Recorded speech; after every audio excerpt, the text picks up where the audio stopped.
الكرام في كل مكان، متابعي قناة الملاعب الرياضية، أهلا وسهلا ومرحبا بكم في حلقة جديدة من برنامج نجوم في الدوري. واحد من نجوم الدوري الممتاز، نجم الكماندوز محمد مصطفى، عنده تاريخ كبير جدا في نادي الخرطوم الوطني، هداف نادي الخرطوم الوطني. محمد مرحبا بك عبر نجوم في الدوري. صدام، كيف اخبارك؟ طيب بخير الحمد لله. امورك الله تمام. مية مية. كيف انت؟ نجم الكماندوز الله يديك العافيه. محمد كيف احوالك؟ والله طيب الحمد لله. كيف الامور؟ طيب الله يخليك، الله يبارك فيك.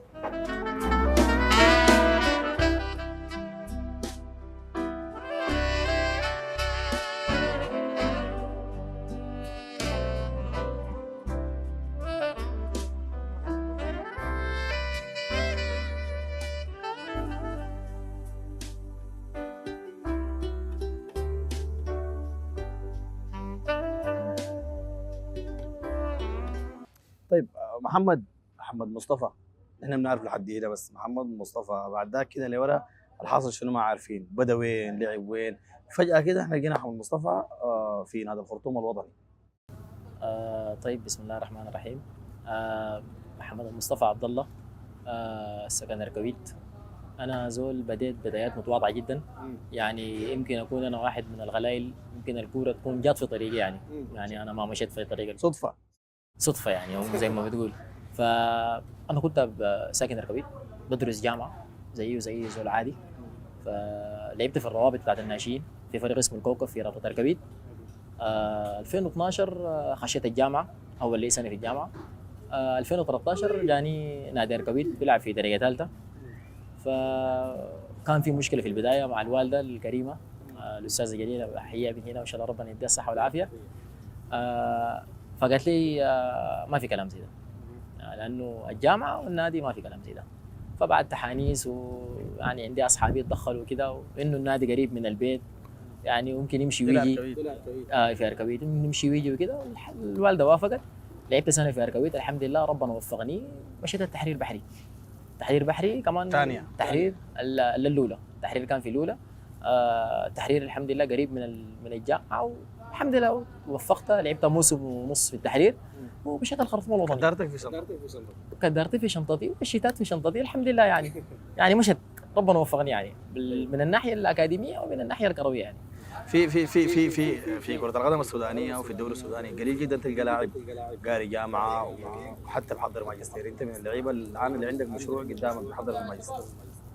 والله الحمد لله، يعني يمكن هسه الماجستير فضل لي فيه سمستر واحد، يعني عندي بس البحث ان شاء الله هعمله في شهر 2. حابدا فيه شهر 2 ان شاء الله لحد شهر 4 اخلص البحث واكون نلت درجة الماجستير ان شاء الله من جامعة الزعيم الأسري. لسؤالك، يمكن يعني تكون يعني عدم رغبة من الشخص نفسه ومن اللاعب نفسه في انه كيف يقدر يوفق بين الكورة والقراية، لانه انت عارف انه يعني بالذات في الدوري الممتاز الالتزامات كبيره جدا، يعني معسكرات كل فتره، معسكرات، الكور ضاغطه، ما بتقدر تغيب من التمارين، تمارين يوميه. فده بحتم عليك انك انت يعني ما يكون عندك مجال انك تعمل حاجه ثانيه. فكونك انت تمشي تدرس وتكون بتقرا في نفس الوقت، عايزه منك اول حاجه يعني مخاطره زي ما بقولوا. يعني انت بتخاطر انك انت ممكن يعني ما تتوفق في واحد من الاثنين ديل. فانا الحمد لله زي ما قلت من الغلائل، يعني انا اول حاجه يعني يمكن تكون بدعوات الوالد، توفيق من رب العالمين.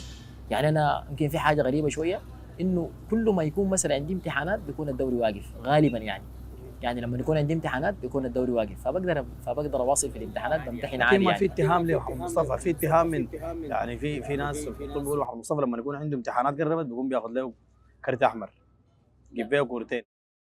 ده كلام ما صحيح.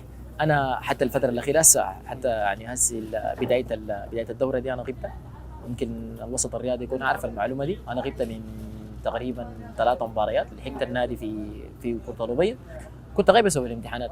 وريت الكوتش ابراهوما، وريت مجلس الاداره، حتى جبت الجدول بتاعي وجبت الاوراق اللي بتثبت انه انا الحته دي ما يعني دي انا حاجه بحسبها انا الخرطوم الوطني، وبشكر المدرب ابراهوما عليها. يعني اول ما جيت وقال لي قال لي طوالي ما عندك اي مشكله، وانت اثناء ما انت بتمتحن حاول تتمرن لحد ما تجينا هناك تجهز معنا. والحمد لله توفقت وامتحنت وخلصنا يعني الحمد لله. ولحقت النادي في الابيض ولعبت المباريات عادي. لكن مساله انه انا مثلا اخذ احمر واغيب، لانه اصلا لو اخذت احمر حجيب كوره. الامتحانات دائما بتكون اسبوع اسبوعين، يعني اصلا شغله يعني اصلا ما منطقيه اصلا كون انا اخذ احمر عشان مثلا اجيب من الامتحانات. لا الامتحانات ما يوم ولا يومين، الامتحانات دائما بتكون اسبوع اسبوعين يعني. فده كلام ما صحيح. طيب انت لقبك جاريس بيل، اللقب ده جاي من وين؟ طيب لقب جاريس بيل، انا من هنا بحيي سعاده الفريق ابو بكر الفاضل، هو اللي لقبني باللقب ده. يعني هو واحد من اللي كان المساهمين انه انا اجي نادي الخرطوم الوطني. فلما انا ارتديت الرقم من 11 فبدا بيقول انه ده جاريس بيل، والاسلوب بتاع اللعب كويس في السرعه في الشوط في المهاره. فهو اللي لقبني باللقب ده، وانا بديه التحيه وبشكره من قناه الملاعب. طيب ابراهيم، الخرطوم الوطني واحد من الانديه الغلال جدا في السودان اللي مر بتجربه بتاعت يمكن نقول مدربين عندهم خبره في افريقيا وممكن تقول في العالم. واحد منهم كواس ابيا اللي هو كان مدرب لمنتخب غانا بلاك ستارز في مونديال البرازيل 2014، منها مباشره لنادي الخرطوم الوطني. كواسا ابيا مدرسه في التدريب قايمه بذاتها. احكي لنا عن مدرب كواسا ابيا والبرنسيا وحتى المدربين اللي مروا على الخرطوم الوطني، هل هم عندهم تاثير في موهبه محمد مصطفى؟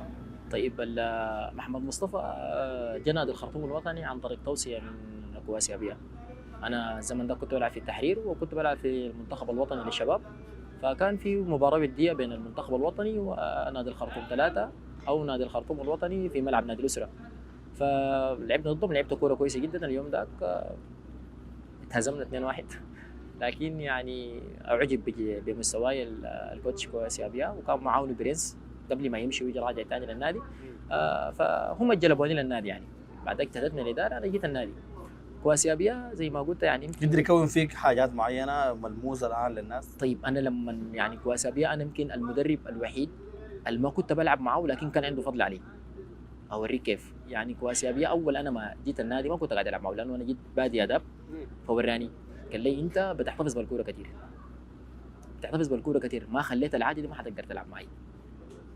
دائما كنت بقعد في دكه البدله بشارك لدقائق معينه، بشارك في الكور مثلا اللي بتكون يعني ما مهمه بالنسبه للفريق. يعني بديت بدايات كانت حقيقيه في التغيير في اسلوب لعبي. انا كنت بحتفظ بالكوره كثير، كنت بحاول كثير. اجبرك انك انت تخلي اجبرني انه انا اتخلى عن الاسلوب بتاع المحاوره الكثيره وابدا العب كره قدم مطوره حديثه، باص خانه. اجمل هدف لمحمد؟ اجمل هدف لمحمد المصطفى يمكن كان يكون في الديربي بتاع الخرطوم بين الخرطوم الوطني والاهلي الخرطوم. الموضوع ما في جميله الهدف، الموضوع كان في اهميه الهدف بالنسبه لنادي الخرطوم الوطني، لانه كنا الوقت ذاك في مرحله حرجه محتاجين نفوز في 3 مباريات عشان يظهر لمرحله النخبه. فكانت دي البدايه انه نحن هزمنا الخرطوم، هزمنا اهلي الخرطوم. بعد ذاك مشينا هزمنا الاهلي مروي في مروي، بعد ذاك جينا هزمنا الامل عبره في الخرطوم. فكانت 9 نقاط اهلتنا انه نحن نخش دوري النخبه.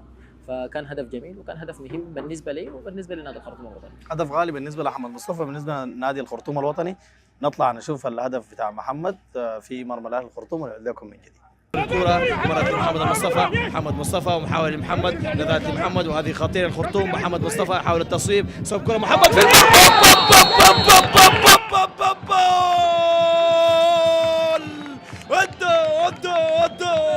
هدف روعة، هدف روعة من لاعب فنان، وسع لنفسه، سدد لنفسه، سجل لنفسه، وفرح فريق الخرطوم. أعطى احتفالية كبيرة جدا في مدرجات الخرطوم. الخرطوم لن تنام هادئة في هذه الليلة. كنت أتساءل ماذا سيفعل برنسياو؟ هنا يفعل محمد مصطفى ما يريد، يفعل ما يحلو له في أرضية الملعب، وهنا يحتفل واضحة تماما، واحتفالية بما يحدث، واحتفالية بما يحدث.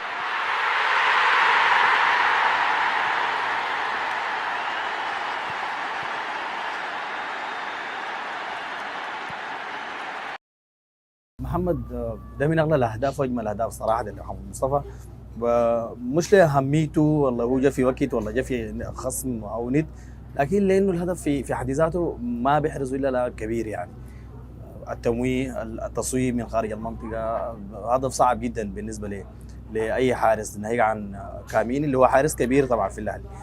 طريقه الاحتفال اللي انت احتفلت بها اللي هي بتغطي جزء من وشك وبتشير يعني علامه النصر، طيب هي علامة الثورة السودانية زي ما هو. طيب اول حاجه بنترحم على كل شهداء الثوره السودانيه، وان شاء الله ربنا يرحم كل شهداء الوطن ويرد كل المفقودين، وان شاء الله ربنا يرحم كل شهداء احداث الجنينه واحداث بور السودان وكل ولايات السودان. ان شاء الله نقدر ننعم بوطن معافى مشافى بعد الثوره السودانيه.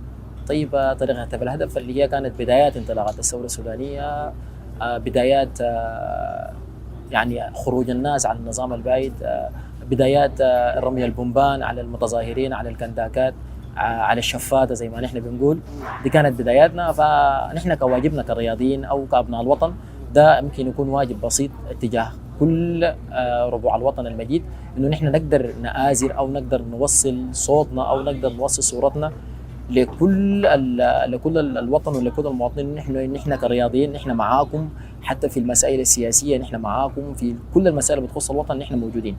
فهي كانت رساله للمتظاهرين ورساله لكل المواطنين انه نحن كرياضيين مشاركين في الحراك السياسي، نحن كرياضيين متفاعلين مع الوطن، نحن كرياضيين بنحب الوطن زينا وزي اي انسان عادي يعني.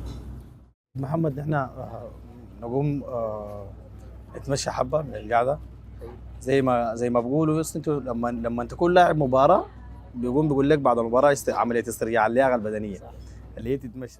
نتمشى نسترجع جزء من ريكفري ان شاء الله. الله يديك العافية.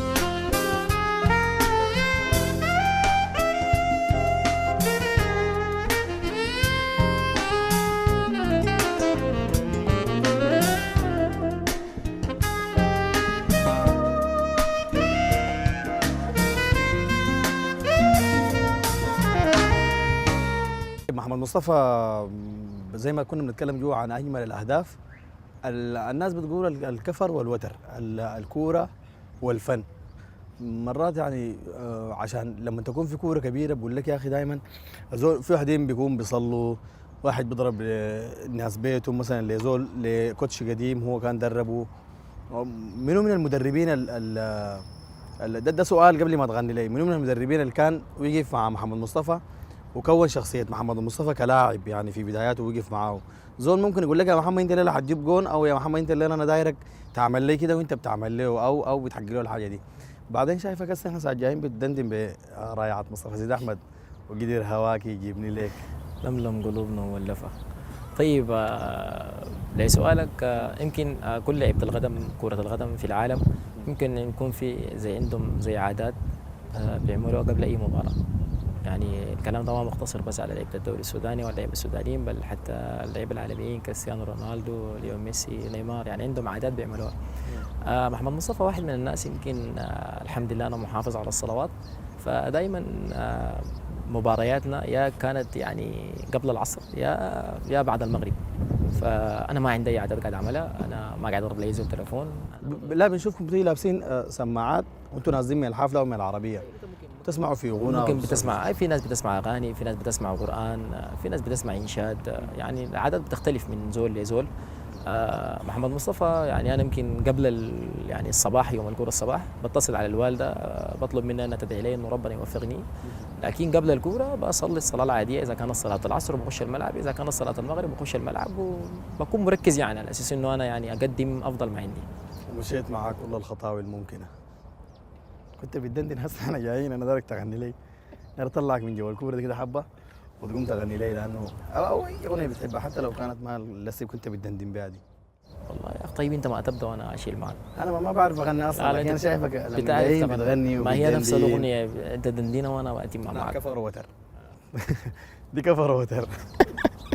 طيب انت ممكن تدندن وانا ادندن معك، ما في مشكله، انت تغني انا بغني بشيل معك. انا بشيل معك ما مشكله، انت ابدا انا بشيل معك. منو من الفنانين اللي بتحبهم وتسمع له؟ طبعا فنان الوطن الاول محمود عبد العزيز ومصطفى سيد احمد. انا ما شايف في فنان ثاني. تحب محمود شديد؟ جدا. اغنيه بتحبها لمحمود؟ تباريح الهوى. اسمع منها مقطع واحد بس، واحد. ما تحصر علينا يا واحد، انا ما حافظ، انت اقول مقطع واحد بس. خلي الناس اللي بيعرفوك بيعرفوا محمد مصطفى في الكاميرا، قول لهم يا اخي انا بحبكم وبحب محمود للحواله. والله طبعا محمود عنده جمهور عريض، جمهور كبير، يعني كل الوطن بيسمع لمحمود، يعني ربنا يرحمه ان شاء الله ويغفر له يعني ويجعل مسواه الجنه ان شاء الله. تباريح الهوى يمكن الجانبي هو اغنيه مميزه بالنسبه لي انا، انا والله ما كويس في الغنى صراحه يعني. صوتك سيء؟ اي والله ما مميز في الغنى صراحه، انا بس حبيت ادندن معاك انت، لكن انا ما مميز في الغنى والله. طيب نحن طالما جلسنا موضوع رونا خليك نمشي لجانب ثاني. محمد، منو من اللعيبه اللي انت بتتمنى تلعب جوارهم في الدوري السوداني الممتاز؟ والله يعني انا واحد من الناس يعني بحترم جدا يعني، نحن اسف كده كنا في الفتره الاخيره بنسمي ايقونات الثوره، فنحن عندنا ايقونات الكره السودانيه اللي هم اثنين في نظرينا، اللي هم يعني في العقد الاخير يعني الكره السودانيه انجبت فيصل عجب وهيثم مصطفى.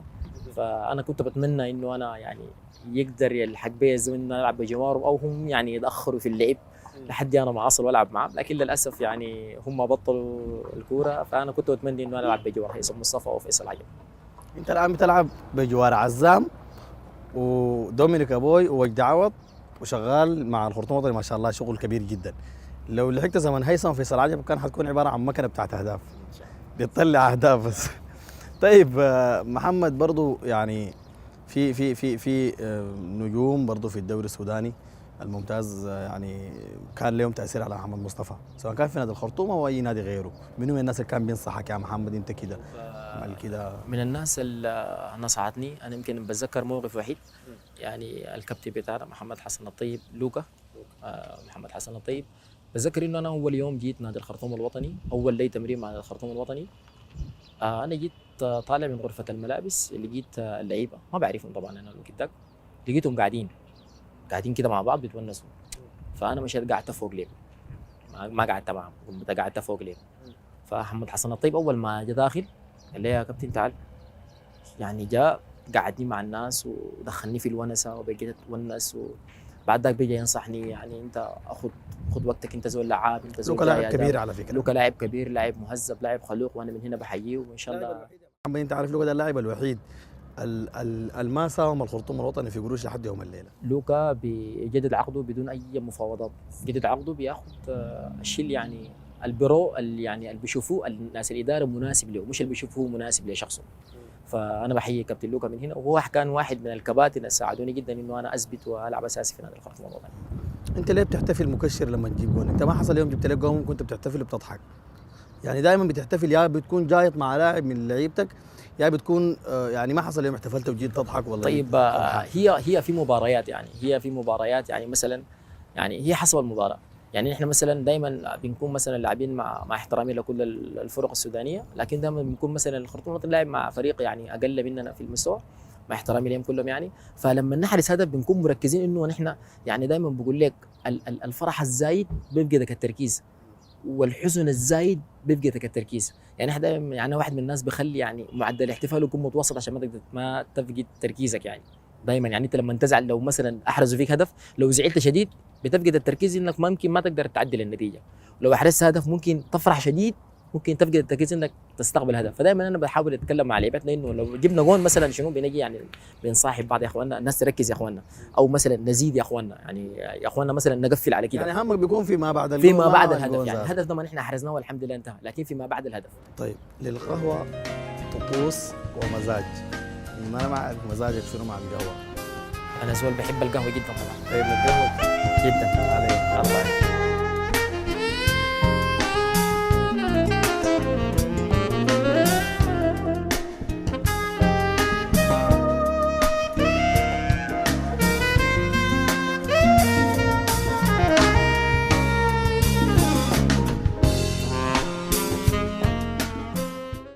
طيب محمد مصطفى، يعني القهوة عندها طقوس خاص، واقع خاص داخل نفوس كل السودانيين، تحديدا لعيبة كرة القدم، لأنها هي منبه، يعني طوالي هم بيشربوا قهوة، ممكن في بعد التمرين، بالليل خالص، قبل الكورة، فأنت بتكون دائما محتاج للقهوة. أنا ما أعرف إن شاء الله القهوة تعجبك. تحية يا إخواننا لصاج السمك وكافي عربيكا اللي هم بيسجل عندهم حلقاتنا بتاعت نجوم في الدوري.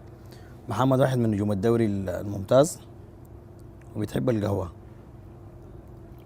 طيب محمد، لاعب عالمي يعني أثر في محمد مصطفى، داير تصل لمستوى. يمكن لاعب عالمي اللي هو كريستيانو رونالدو، يعني يمكن كريستيانو من اللعيبة مش بالغلايل، يمكن من اللعيبة ما نشوفهم تاني في كرة القدم، يعني الشغف بتاع كريستيانو رونالدو، الحب في الاستمرار لسنوات طويلة، الحب في انه دائما داير يظهر بمستوى جيد، داير يفوز بالالقاب، داير يحقق كرة الذهبية. يعني كريستيانو رونالدو في الفترة الأخيرة قال هو ممكن يلعب لحد سن 40 سنة. يعني الرغبة اللي عند كريستيانو رونالدو وحبه لكرة القدم وحبه للإنجازات وحبه إنه يكون دائما في المركز الأول، يعني يمكن دي الحاجة تخلي إنه كل اللاعبين دايرين يكونوا زي كريستيانو رونالدو. بتتعلم منه؟ أكتر حاجة عجبك فيه شنو؟ أكتر حاجة عجباني في كريستيانو رونالدو زي ما قلت لك اللي هي إنه دائما داير يكون أفضل.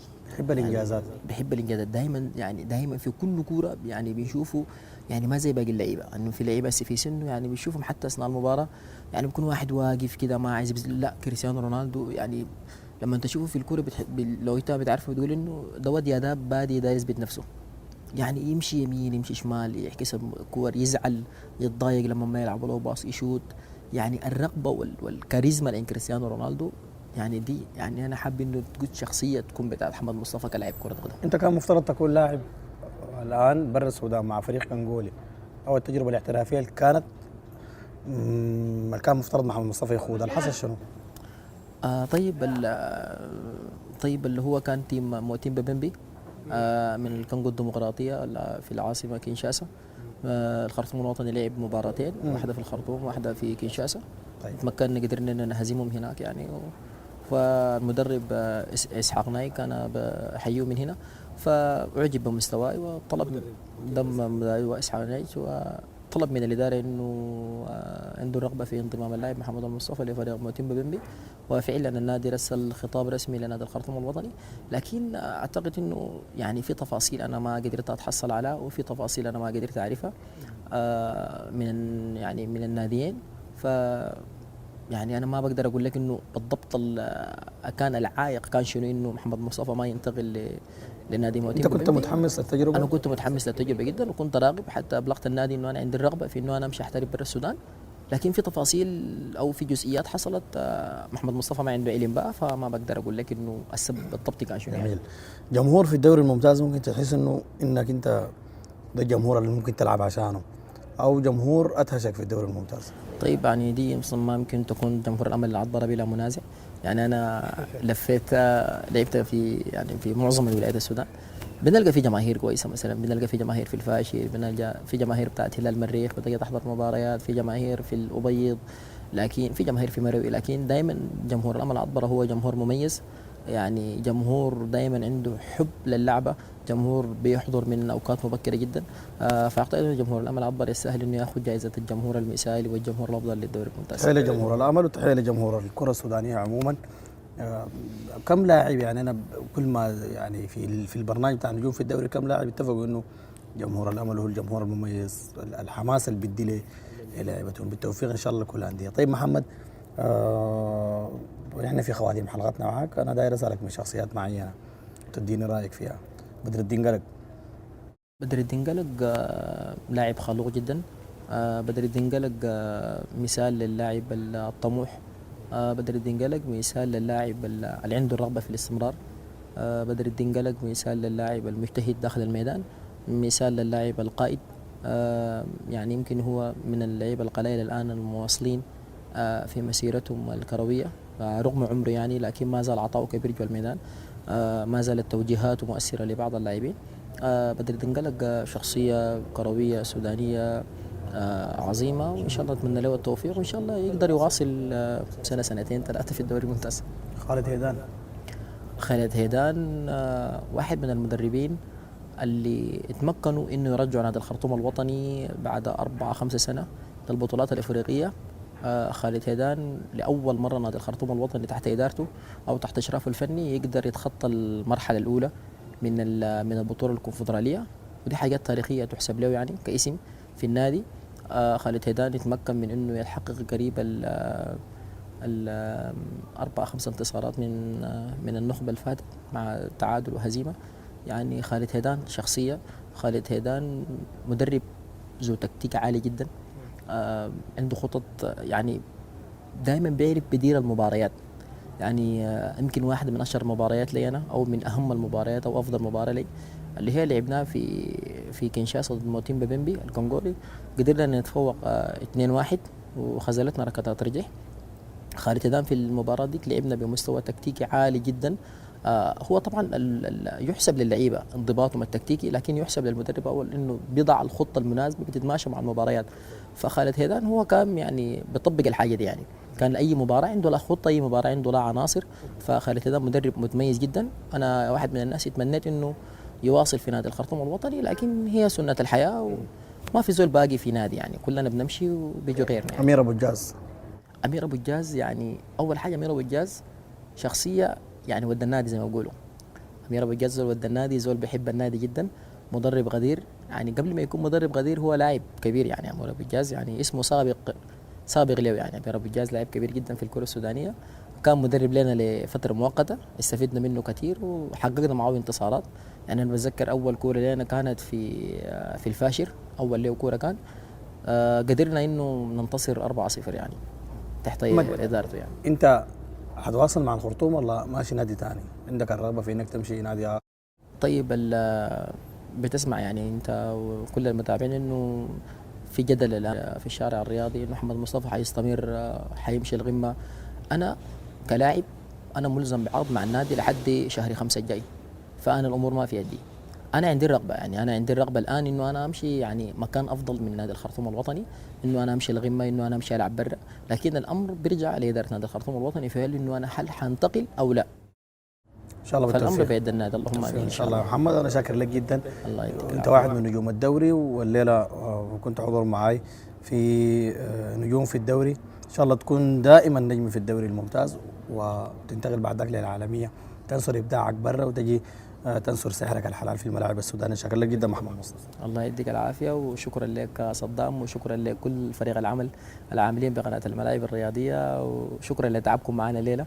ونشكركم جزيل الشكر، وإن شاء الله موفقين دائما. الله يديك العافية. شكرا لك. الزول يضع